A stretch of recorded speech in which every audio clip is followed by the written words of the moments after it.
we are just completing this poll to begin our session on whether we use artificial intelligence in our TEFL studies or in our teaching already. Most of the responses have come in. In fact, all of them have come in now. And surprisingly, I expected this to go the other way. Surprisingly, only 35% of us have actually used AI in our teaching before. So around 2/3 of us have never used AI to help us learn or in the classroom to help our students. So that is interesting. It's maybe not as integrated as we might think it is, but if you're not using it now, you certainly will be down the line. AI is here to stay, and it's already having a considerable impact on education in general and on language teaching and learning in general. So on that note, we might begin our session today. Again, a thumbs up, please, if you can see my PowerPoint. Very good. So, as you're probably all aware, we're going to be looking at today AI in TEFL, AI meaning artificial intelligence. So specifically, we're going to look at the following. We're going to look at, well, why? Why this session? Why the need to talk about this topic? Why is it relevant? I'm going to give you a bit of a rationale as to why we as teachers need to start thinking about how we can best integrate AI into our practice and how that will help our students. After we've done that, I want to hear a little bit from you. I know from the poll that most of us have not used AI, so you might not be too aware of how we can use it, what its benefits are, and of course, some challenges around the use of AI. But we will have a conversation around those points today as well. Now, I'm aware we only have an hour for this session, but I do want to look at ChatGPT specifically because it is probably the most known example of AI and one that is quite widely used already in ELT. So we'll look at ChatGPT as an example and look at some ways in which we can use ChatGPT to help us as language teachers. And then we will address questions and have a look at some resources that we can start playing around with in our practice. Okay, so in the chat, please, before I give you my rationale as to why we need to, as teachers, start learning about, start educating ourselves on AI, I want you to share your ideas with me and with each other first. So I would ask you now in the chat, take a minute or so and have a think. Why do you think it's worthwhile that we are here today? Why should we take it on ourselves to learn about AI? Don't worry if you're not sure. Whatever you think is what I'm curious to see. So take a minute or so and pop your ideas in the chat for me.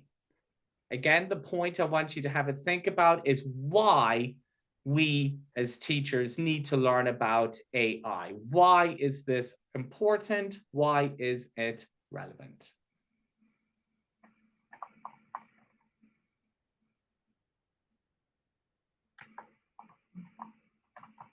Just looking through the chat, I see quite a few of us are from different parts of the world. Always nice to have an international audience.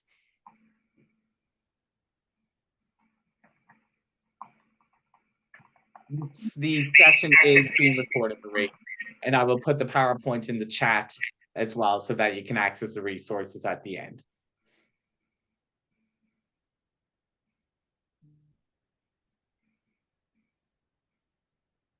So I'm seeing some comments come in. Again, take a minute or so and have a think. How can AI, or why learn about AI? Why are we here today?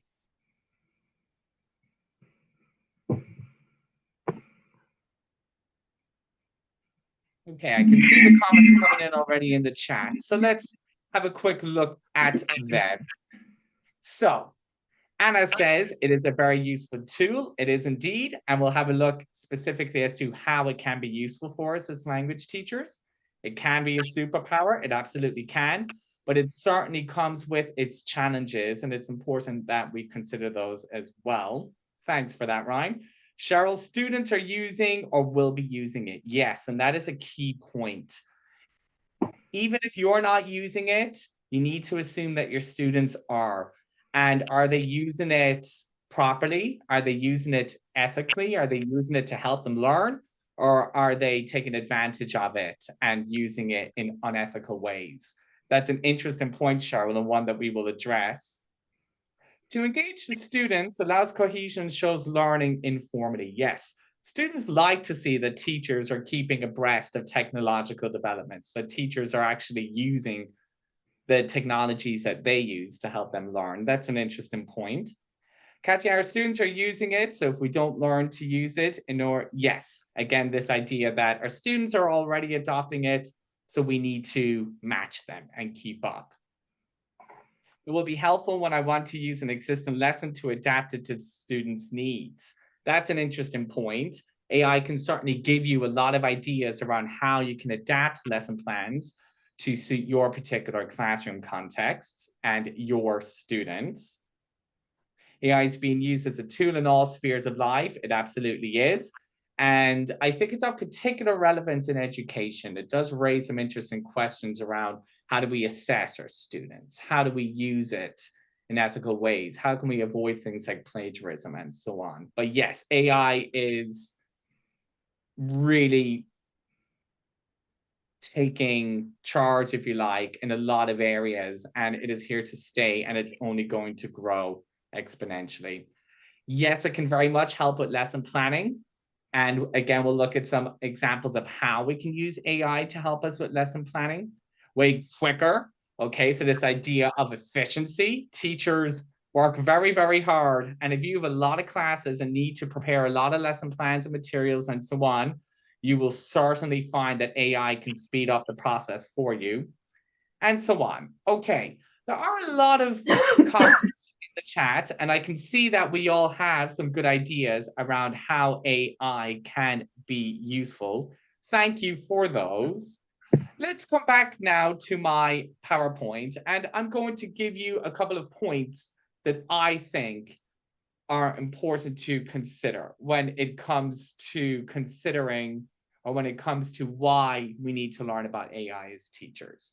So here you can see the rationale for learning about AI. Why learn about it? And the first point there is that post-pandemic, AI has really flourished, and it's already well embedded or becoming established in ELT. A lot of teachers around the world are using AI already, aware of how beneficial it is or can be. And AI is here to stay. It is going to grow exponentially in the years to come. We're in what we call a weak phase of AI, where we're not really sure how it's going to look or what kind of influence it's going to have on education. And we're going to move from a weak phase towards a more strong phase of AI, where it is here to stay and very much shapes what we do as educators. Also, or in that vein, we do have a responsibility as teachers to keep current and to keep up with the rapid development of AI. And we need to educate ourselves on how exactly we can use AI to help us lesson plan, to help us deliver lessons, to help us design tests, to help us assess our students and their needs, to help us make resources to guide students on how to use AI effectively and how to really reap the benefits and be aware of and avoid the pitfalls that come with AI as well. And we call this, or this whole idea of raising our digital literacy as professionals. Digital literacy essentially means how proficient we are in the use of technology in general and specific technologies for teaching purposes. Okay. And then that final point is one that you have touched on already, and it's very relevant here. The fact that many students are already using AI, but do they know how to use it correctly? Are they aware of how it can be used and what its specific benefits and challenges are? So, yes, I think we all have a good sense of this is relevant, this is important, and it is time for us as teachers to start engaging with AI. So let's move on. Back to you now. I want you in the chat to have a think about the following question on the screen. Before I give you some ideas, what do you think are some of the uses, benefits, and challenges of using AI in TEFL? So let's break this down. Uses, how can we use it in our classrooms? How can we use it for lesson planning? Think about things like designing full lesson plans or having AI come up with ideas for starting a lesson or ending a lesson, or having AI generate resources for us, worksheets, tests, flashcards, and so on.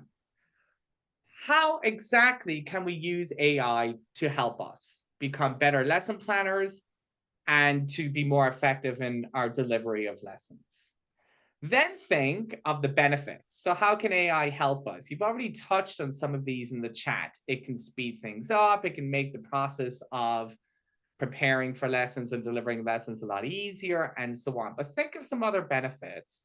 And then I'd be curious to see what challenges you come up with. I'm going to stop my screen share here and I'm turning it over to you. Take about 2 minutes and then in the chat, once you've come up with an idea or two, I want you to pop them in the chat for me. So again, what are some uses of AI? What are some benefits of using AI? And by AI, if you're not entirely sure, we mean artificial intelligence. So things like machine translation tools, chatbots like ChatGPT, lesson plan generators, those kinds of technologies. How can we use them? How can they help us? And what potential challenges might they pose? Take 2 minutes or so, and when you're ready, pop your ideas in the chat for me.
Okay, so I can see that there are some ideas poured into the chat. Would anyone like to unmute at this point and share their thoughts? So what do we think? Let's maybe start with the uses of AI. How can we use AI as teachers to help us?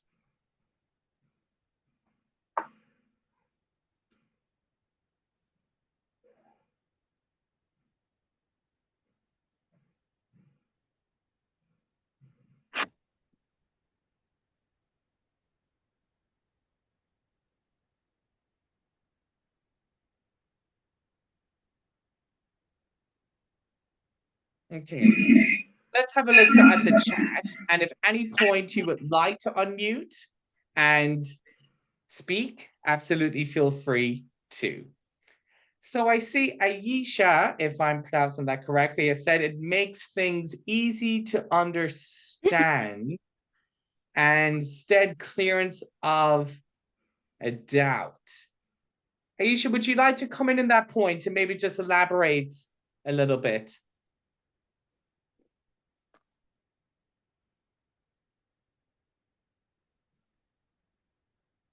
So make things easy to understand. It certainly can if we're unsure about something. For example, a grammar point, we could put it into ChatGPT and ask ChatGPT to generate an explanation of it for us. Or we could ask it to generate a student-friendly explanation of it for us so that students could understand it. Okay, that's certainly one idea. You can interact with it in that human way and ask it questions to clarify things you don't understand as a teacher. And grammar is one area of teaching that some teachers find quite challenging. So that could be a potential use for sure. Before I come back to challenges, I'm just going to have a look at uses first. Saeem has said, could free up time to focus on students more. Interesting point that. Saeem, would you like to come in on that? No pressure now, but if you'd like to.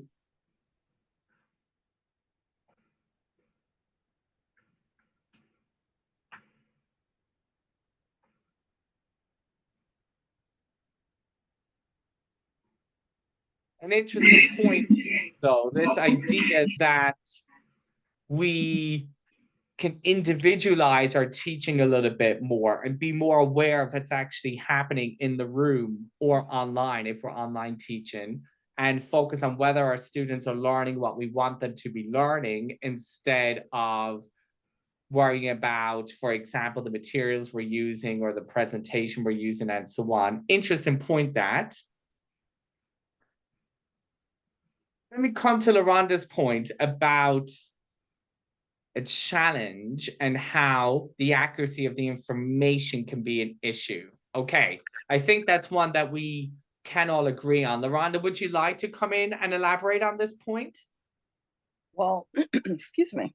How do I know when I'm using Chat GPT, or if I decide trust it enough to use it? How do I know where are they getting the information? Is it accurate? Is it updated? Is it current information? And how much work am I going to have to do to double check the information that I've gotten from AI? That's an excellent question. And it is one of the obvious challenges when it comes to ChatGPT. So basically, it pools its information from tons and tons and tons of online sources, but with it being an American invention, it does have a strong preference for American. For example, the language model that it will use will be American English, and this is an issue in language teaching. If you're working with a group of students who aren't learning American English, but yet ChatGPT is generating all the worksheets in American English, using American spelling, using American vocabulary, American English vocabulary, then you would manually have to change all of that. So that Can is an you interesting. Yes, can go you ahead. can you ask it to generate work in like British English or another You language? absolutely could. So that's something you would have to do manually. You'd have to go back and say, or include it in your initial prompt. Can you please generate a worksheet on this topic, but for students who are using British English? So you would type that into the box here. So let's say, for example, our students are learning about the past simple tense. Create a worksheet on the past simple tense.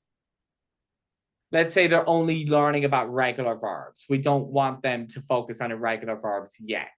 So we can say using only regular verbs and make the worksheet or use British English in creating the worksheet. You could even say, for example, with examples relevant to British culture, if you wanted to adapt the relevance of the material. So here, for example, it generates automatically the worksheet. We can see from the examples here that they are very much relevant to the United Kingdom, about the Queen, British Museum. You will notice spellings are British English spellings, Buckingham Palace, FA Cup, and so on. So we can actually use it to and adapt it to the variety of English that we are teaching our learners. And again, if you were teaching, for example, if you were teaching a group of students Irish English or Australian English or New Zealand English, or even a non-native variety of English, like English as a lingua franca, so international English, you can make those adaptations as well. But that is certainly something that we need to consider when using ChatGPT. Is it pushing a particular model of English over another? And then just the general accuracy of the information. You do need to check it to make sure that it is correct.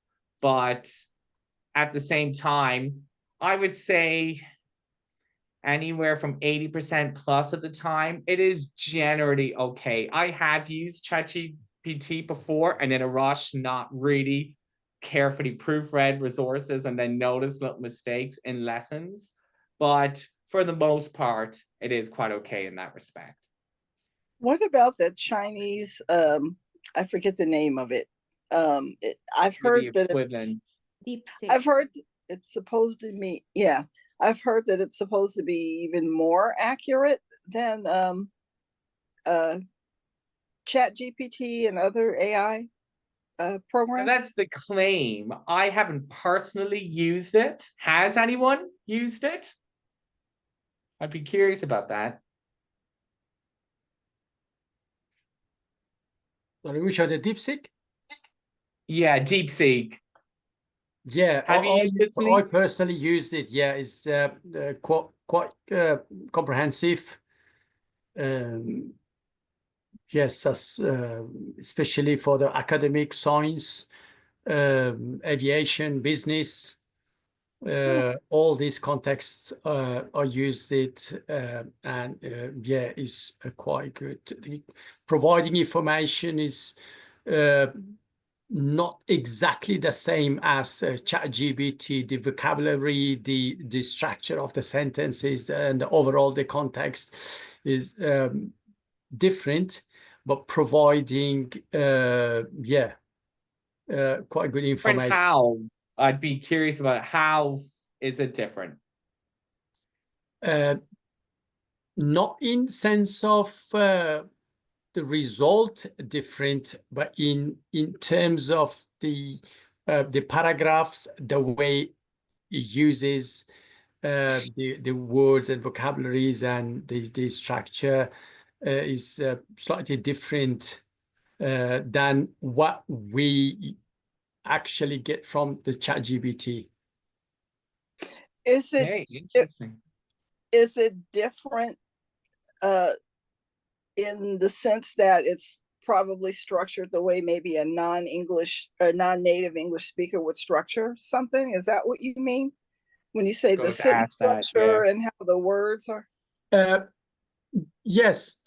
So what is basically we know that the mind and the component of DeepSeek, it's not British, it's not American, it's Chinese, and it's Right. Asian. So the way the DeepSeek think and analyze data and information overall is the same. For example, if you ask the benefits of paracetamol, or what could I get for, let's say, for painkillers or for migraine, you would get, eventually you get the same result, but not the same information. Huh. The overall, the data and the information are slightly different. Okay. That's very interesting. And Okay. what would be fascinating, in my opinion, would be to use both and compare how they differ, This is because what I do. Yes, absolutely. Yeah, I totally agree with you. Yeah. It's actually exactly, broaden our vision. It gives us actually more kind of opportunities to compromise and then choose which one is the right for us, for what context we use it. absolutely. Because teaching is so context specific, and teaching is quite subjective in a sense as well. It's teaching in a classroom in Argentina could look very different to how a similar language lesson would look in South Korea. So I think that idea of comparing and seeing how they differ would be very, very insightful indeed. But Celine, thank you for that. I appreciate that. No problem. You're welcome. Would anyone else like to come in on that point? Has anyone else got experience using DeepSeek or any other chatbots? I know ChatGPT is the predominant one. One thing I find really useful in terms of creating content is that, let's say I could use ChatGPT to come up with a text on a very niche topic. If I have a one-to-one lesson with someone who really wants to practice, I don't know, they work in the pharmaceutical industry, for example. And then what I have used is another AI tool. I think it was called 11 Labs, if I'm not mistaken. It's like text to speech. So I could create listening resources that way. And that's really useful when we don't have a book. And sometimes with business English or English for a specific industry type of courses, that's like a lifesaver. I don't have to go digging for hours. It saves so much time.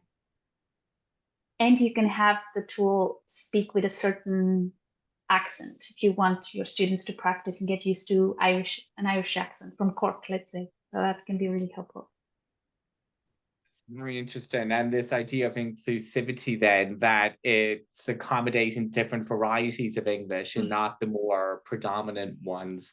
Thank you for that, Kathy. I've done that as well, actually created listening transcripts and listening audios using different tools online.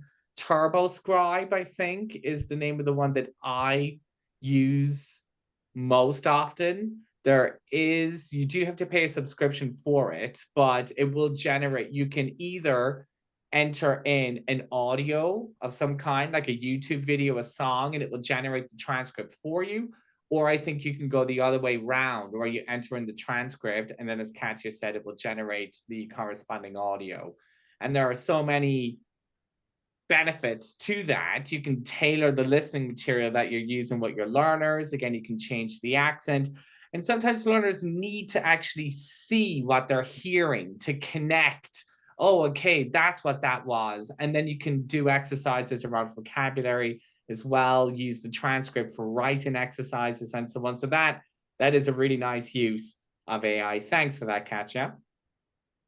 Before we look at challenges and Sorry, could I add one more thing? There is yes, please. I just recently attended our annual conference here in Birmingham in the UK. There's one more AI which is very good for teaching purposes, called Cloud, CLAUD, I think. This is for that in the chat. Just is for generating texts and class activities, everything, and is very, very useful. Here we use it in the UK a lot, and I would definitely recommend for all their teachers out there.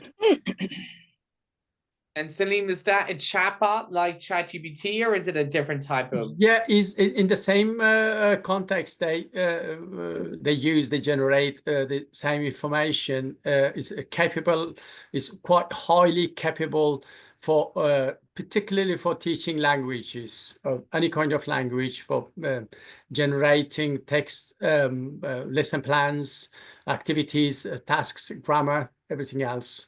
Yeah, it's quite good. Very good. And does it have any particular advantage over ChatGPT, would you say? It's because this is mainly for educational purposes and mainly for the teaching language. So overall, the is much more higher performance and capable of performing what actually English language or language teachers are needed around the world. Okay, interesting. Thanks. To have one that is specifically a chat box targeted at education specifically. Thanks for Yes, that. even with very the basic and the free version is quite capable, and you can do a lot with that one. With the simple account, when you use it, you can straight away log in with your Gmail account. Okay, very good. Thank you for that. No problem at all. I'd be curious to hear from a couple of others. Would anyone else like to come in and just share their experience of using AI? There is no right or wrong way as such to use it. Hi there. Hi Hello. everybody. Sorry, I was trying to use the chat box there, but I've just, well, I better say something or I'll not get my Yeah, probably answer. got buried in all the Yeah, messages.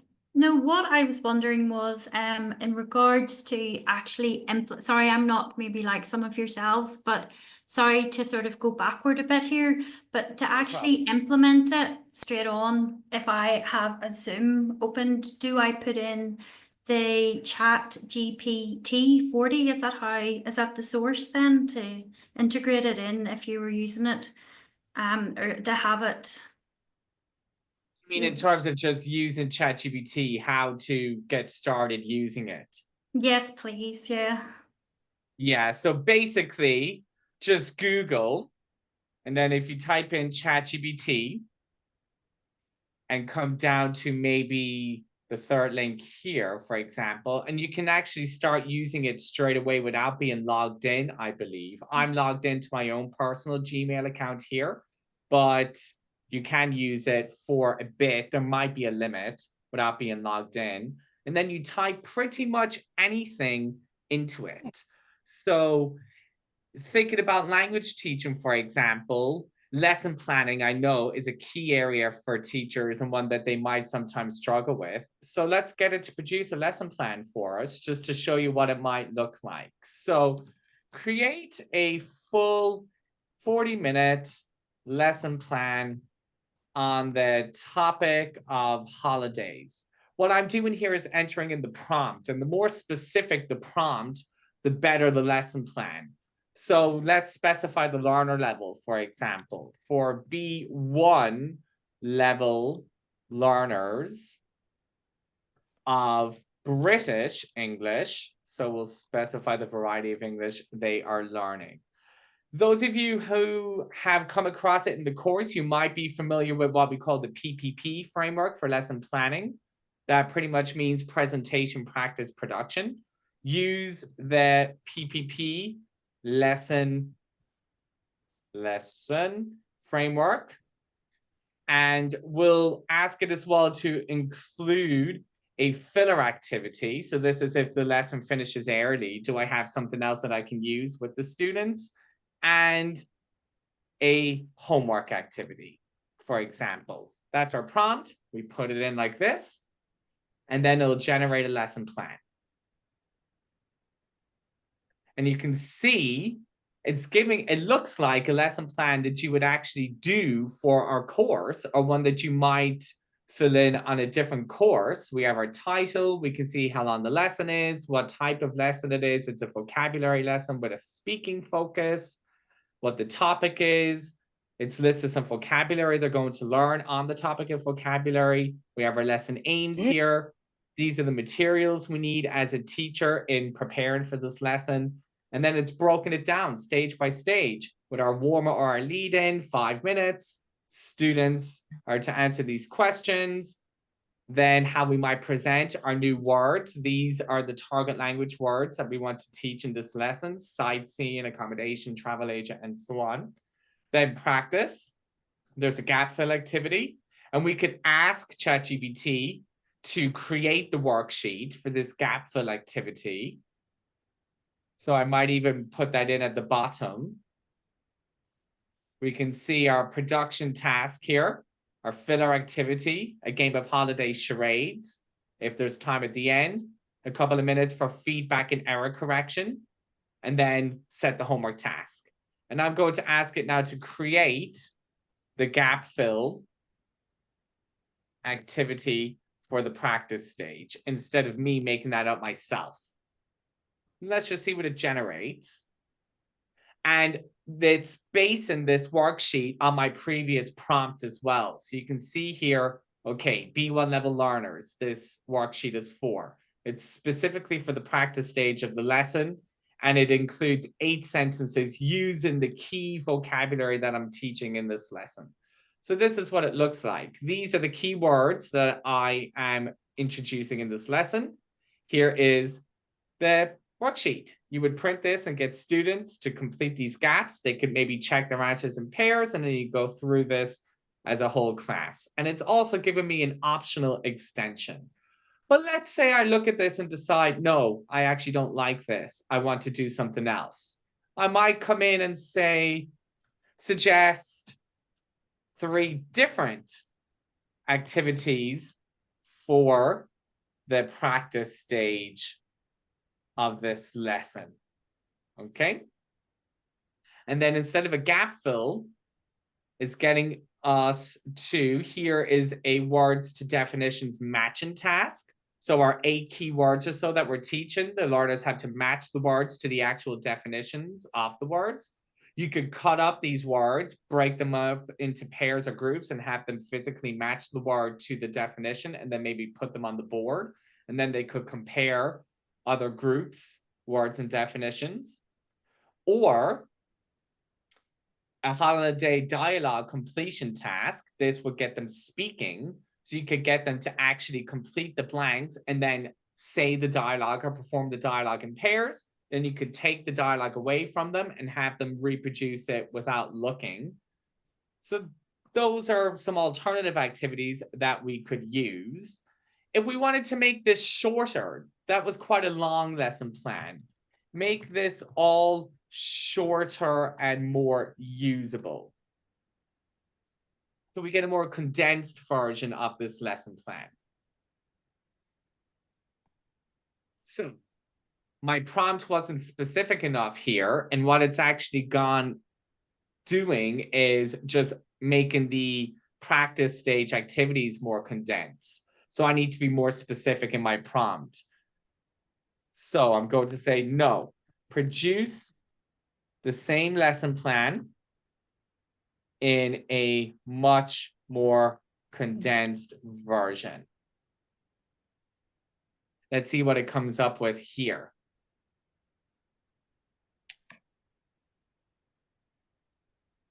Okay, so it's taken away quite a bit here.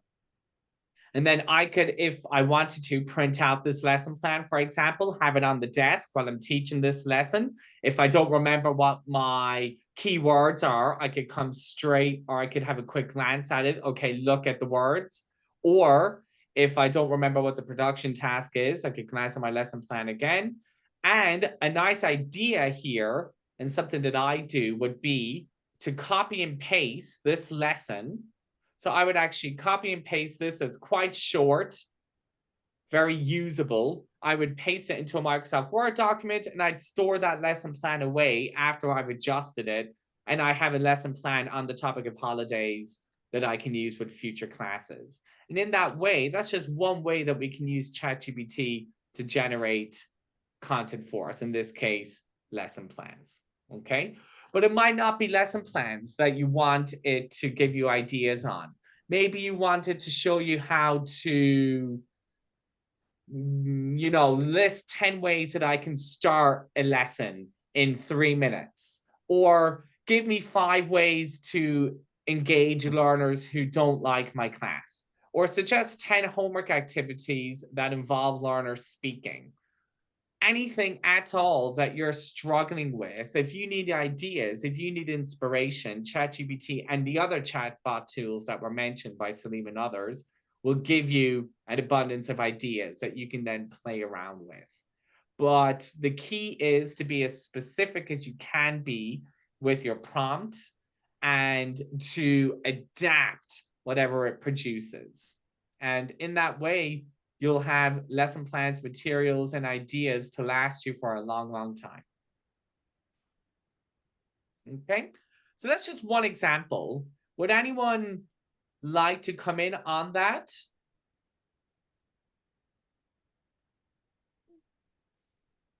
Sorry, could you repeat your initial question again, please? What was this first question you asked to ChatGPT? Thank you. To ChatGPT. So Yes. this was my initial prompt. If I go all the way back to the top, this here. So this is what I wanted it to do. And I could be even more specific than this. So I've said how long I want the lesson to be, what the topic of the lesson is, the language level of the learners, the type of English that I'm teaching, the actual lesson framework that I want. I've asked it to include a filler activity, a homework activity. I could add some more details here if I wanted. For example, differentiate this lesson, or come up with 2 extra activities that I can use with students who finish tasks quicker than others, or suggest a quick speaking activity not included in this lesson plan. Anything else at all. The more specific and the more detail you can include in your prompt, the better the output will be from ChatGPT. I have a question. Yes. Sorry again if I'm coming across No like problem. I really No am so problem. sorry. So if I had like Zoom opened, yes, and I was like trying to really engage the students, and I want to show a bit of artificial intelligence, because as we know, all schools now implement it from a young age, and it is the way the world is going, like it or not. So hopefully it will be integrated and we keep up the essence of teaching as well and the human aspect, and we'll work together on it. But anyhow, so if I have the Zoom, sorry for being very basic here, I have the Zoom, can I integrate that into the lesson? Say I was taking this lesson now, would I be able to use that, you know, like to go out into groups, or am I, is there anything that could direct me with that, or sorry? So the way I'm sharing my screen here and have ChatGPT open, you could do the exact same in an online lesson. So if I go back to the start, for example, let me open ChatGPT again. ChatGPT. So let's say we are in a lesson now. And if I open ChatGPT and I have it open in a screen share, I could, let's say I'm working with students on the topic of sports, okay? And I've taught them some words and they're able to say maybe what their favorite sport is, whatever. You could start the lesson by getting your students to, I don't know, come up with a list of 10 sports in English, okay? And create sample sentences. So this might be a nice way to revise vocabulary from the last lesson. So let's see, okay? It's numbering the sports here, and we have sample sentences with the target language sports in them. We could all want me here, so see how, want me to turn these into a worksheet or a quiz? Let's just type in yes, please. and see what it does. That's amazing. Right here, we're in the lesson. It's now generated a worksheet with different tasks. Part A here, for example, I've already taught students these words, these sports in the last lesson. Now they need to match these sports to the description of the sports below. Then they move on to part B and they have to put the sports into the right blanks. Part C, they have questions. You could put them in breakout rooms for these questions. They discuss these questions and come back to the main room, and then you have them feed back to the class. They could write answers to these questions and so on. And then you can see here, let me know if you want this as a printable PDF or with images added. You can actually have ChatGPT convert this worksheet into a PDF. You save that on your laptop, and right there you have a PDF, a worksheet on the topic of sports that you could recycle with classes for years and years. Okay. Thank you so much. Thank you, You're thank you, thank you.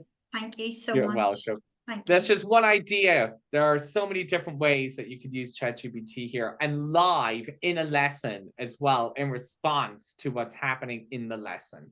Okay. So I'll stop my screen share there. Would anyone else like to come in? Would anyone else like to ask a question or comment on how to use AI, in particular ChatGPT, or any other obvious benefits they see with it or challenges they think it raises? I would suggest to use ChatGPT or any other AI facilities, mainly preparing and before entering into the class. So in this way, we can give more opportunity and leave the time for the student to use their productive skills and speak more, work more, and we as teachers to be only the facilitator and not being exactly on the center of the lessons, except as and when needed. The facilities are there to use it, but I would rather use that not during the lesson, but rather prepare and use it before, and then like pass the ball to learners, to students, to use it and ask a question. This is what I think is the right way.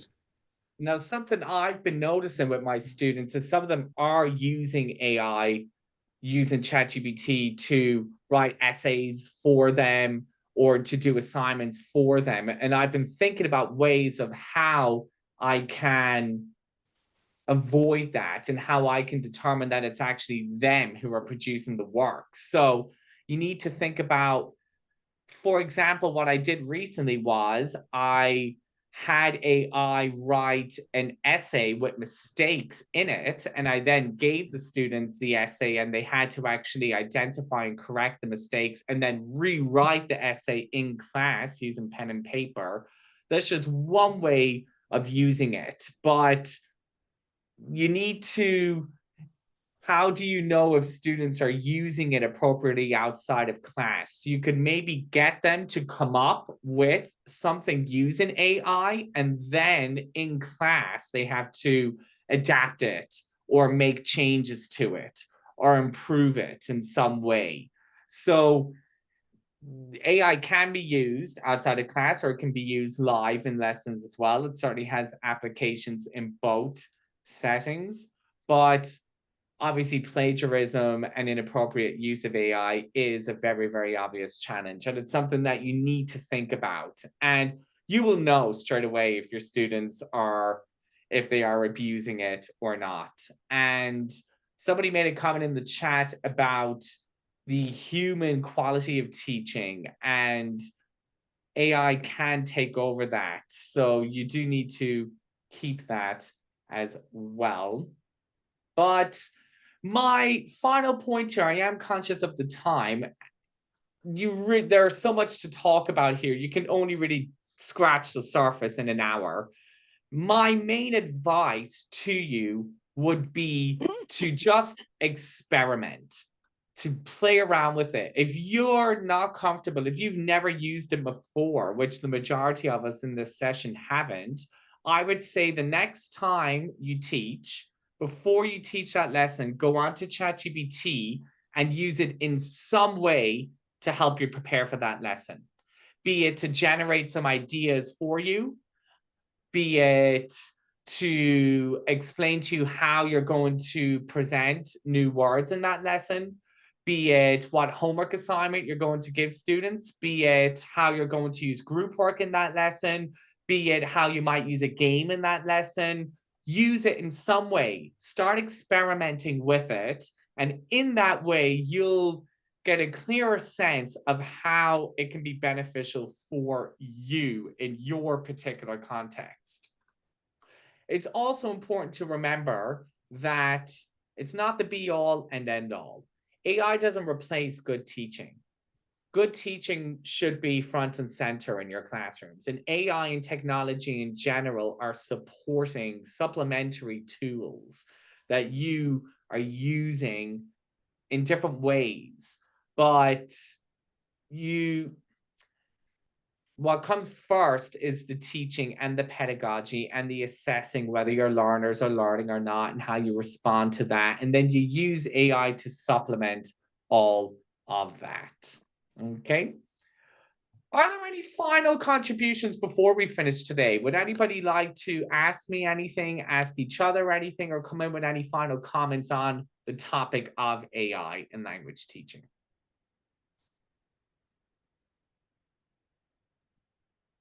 Could you add some your own way, your own suggestions, asking questions? So I think that could kind of give a light to the end of the tunnel for everyone else as well. And then every individual can then personalize that question according to their own needs and situations in the classes, mate. Of course. So give me what do you mean by, so give me an example, as in, Do you know, for example, you know, your initial request or initial question on the ChatGPT. So okay, in different here, for ways. example. Yeah. Mhm. Okay, just some I use ChatGPT a lot in my practice, and these would be different things that I would use ChatGPT for. So lesson plan creation, like the one that I did earlier in the session. It might be create an 80-minute lesson plan for advanced learners who are learning about the topic of health and fitness, for example. You could also use it like this. Come up with something I did recently was I created a big poster and I've hung it up in my classroom for myself more so. And it is come up with a list of, I did something like this, 10 ways to colon, and then I've listed the main things that I think are important for teachers. So 10 ways to present new language, assess learners during the lesson, start lessons, finish lessons, fillers to use if a lesson ends early, homework assignments, games to use with my learners.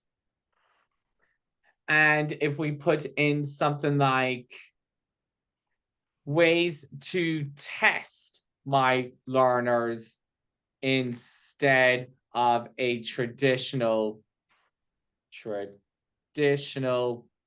pen and paper test.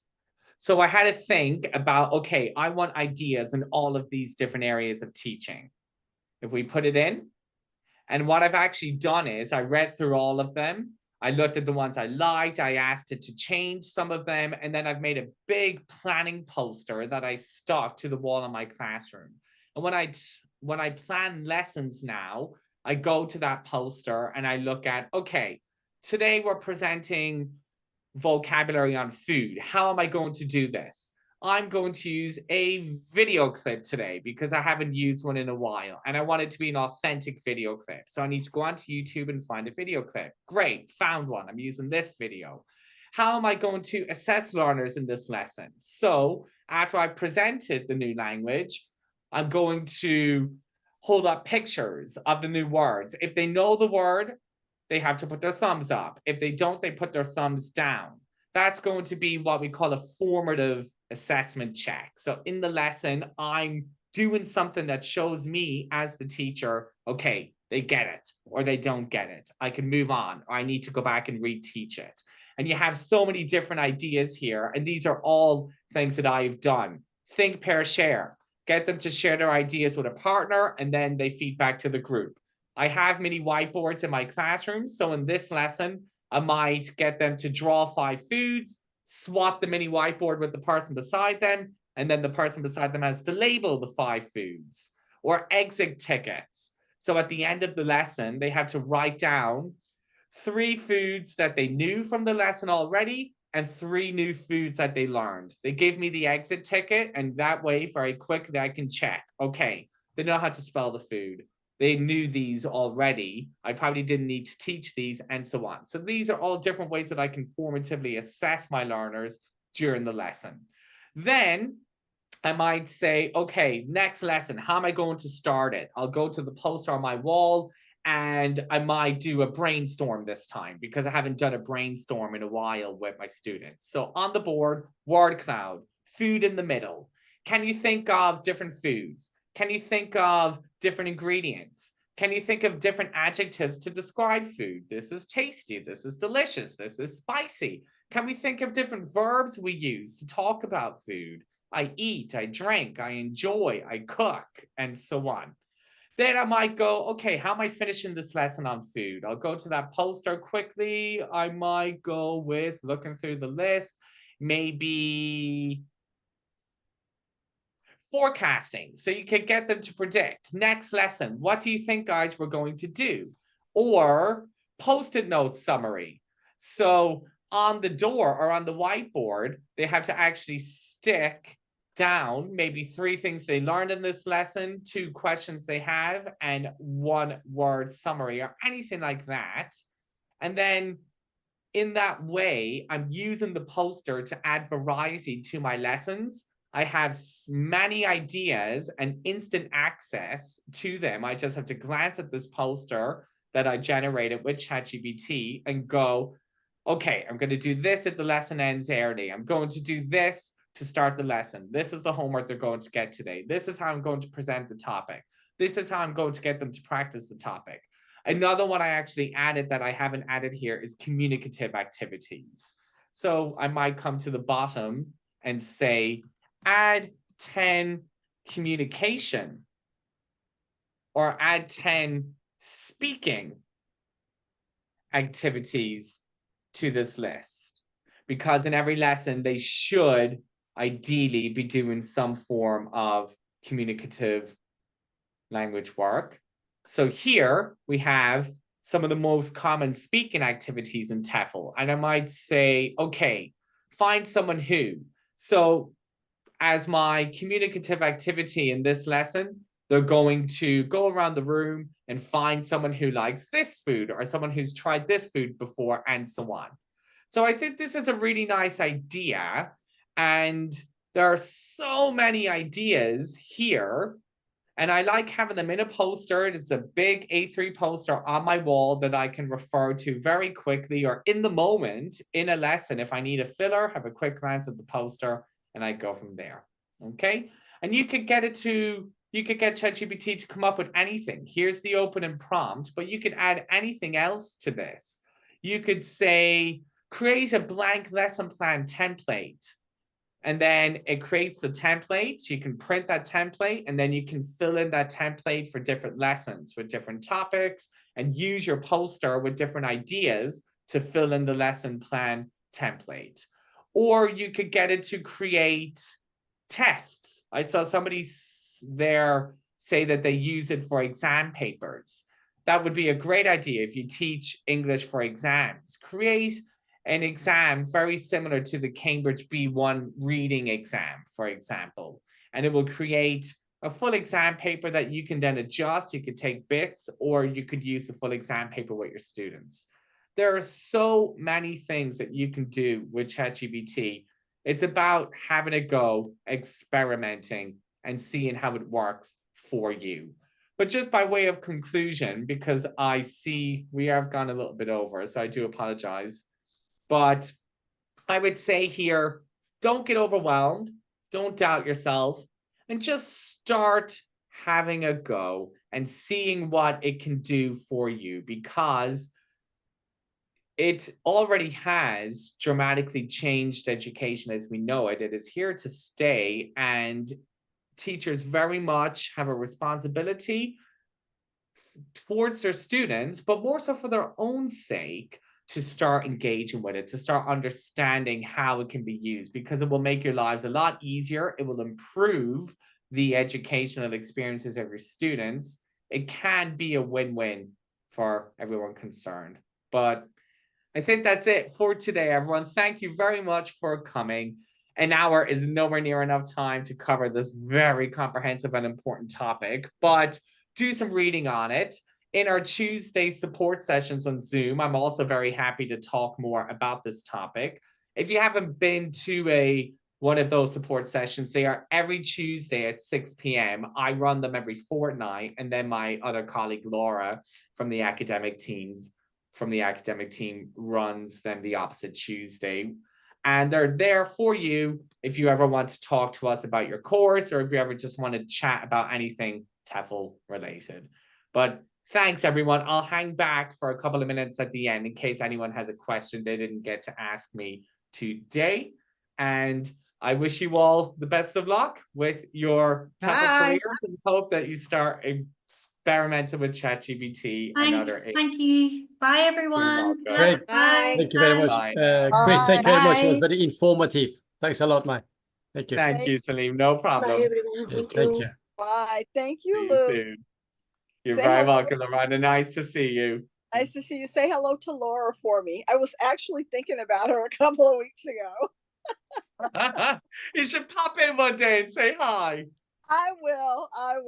Bye-bye. Have a great week. Bye, Loretta. Nice to see you. Okay, can always never remember how to get out of here.